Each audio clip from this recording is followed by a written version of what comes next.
ప్రజలకు అనుగుణంగా సంవత్సర కాలం ప్రజాపాలన సాగిందని మంత్రి పొన్నం అన్నారు. సంవత్సర కాలంలో రైతులు, మహిళా సంక్షేమం, విద్య, వైద్య రంగాలలో సంస్కరణలు చేసినట్లు చెప్పారు. భవిష్యత్తులో కూడా ప్రజాస్వామ్య రక్షణకు కాంగ్రెస్ పనిచేస్తుందన్నారు మంత్రి పొన్నం. 3/2023 ఈ రోజు డిసెంబర్ 3, 2024 కరెక్ట్ గా ఒక సంవత్సరం క్రితం ప్రజల ఆకాంక్షలకు అనుగుణంగా తెలంగాణలో ప్రజాప్రభుత్వం ఏర్పడ్డది.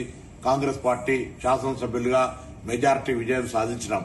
ఈ సందర్భంగా గత సంవత్సరం నుంచి జరిగిన పరిపాలనకు సహకరించిన ప్రజలందరికీ, సంవత్సరం క్రితం కాంగ్రెస్ ను బలపరిచి గెలిపించిన ప్రజలందరికీ హృదయపూర్వకంగా తెలంగాణ ప్రభుత్వం పక్షాన, తెలంగాణ కాంగ్రెస్ పార్టీ పక్షాన ధన్యవాదాలు తెలియజేస్తున్నాను.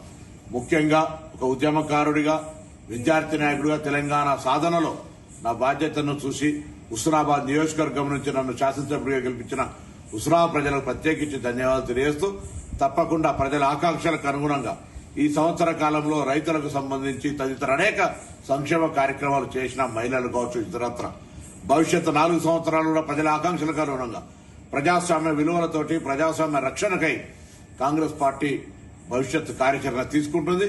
ఇందుకు ప్రజలు ఏ విధంగానైతే గత సంవత్సరం ఆశీర్వదించినారో భవిష్యత్ కాలంలో కూడా ప్రతిపక్ష రాజకీయ కుట్రలను తిప్పికొట్టి దుష్ప్రచారాన్ని నమ్మకుండా కాంగ్రెస్ పార్టీని ఆశీర్వదించి బలోపేతం చేయమని రాబోయే కాలం లోపల తప్పకుండా ప్రజల ఆకాంక్షలకు అనుగుణంగా ప్రభుత్వాన్ని అందిస్తామనే మాటతో అందరికీ మరొకసారి ఈ సంవత్సర పదవి కాలం లోపల కాంగ్రెస్ ప్రభుత్వ పదవి ఒక సంవత్సరం అవుతున్న సందర్భంగా ప్రతి ఒక్కరికి పేరు పేరున ధన్యవాదాలు తెలియజేస్తూ పొన్నం ప్రభాకర్.